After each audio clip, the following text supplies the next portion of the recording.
చెప్పాను లోకంలో అత్యంత బలమైన ఆయుధం, అత్యంత బలమైన శక్తి స్నేహమే అని. కానీ ఈ స్నేహం అనేది అసలు ఎలా ఉండాలి?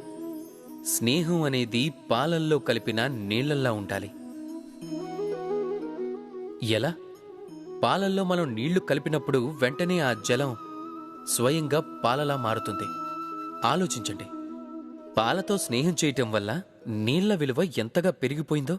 కానీ ఈ కథ ఇక్కడే సమాప్తం అవటం లేదు. పాలని మనం వేడి చేసినప్పుడు అప్పుడు జలం తన స్నేహాన్ని నిరూపించుకుంటుంది.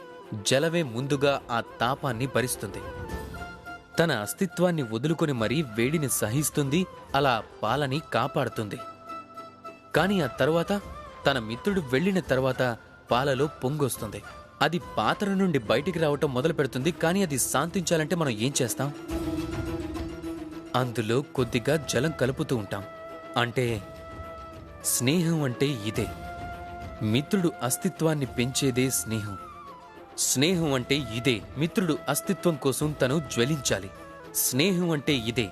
అందులో సుఖం అలాగే దుఃఖం రెండూ మిత్రుడితోనే ముడిపడాలి. ఎలాంటి మిత్రుడిని సంపాదించాలంటే తన ముందు కుబేరుడి ధనం కూడా తక్కువే కావాలి. రాధాకృష్ణ.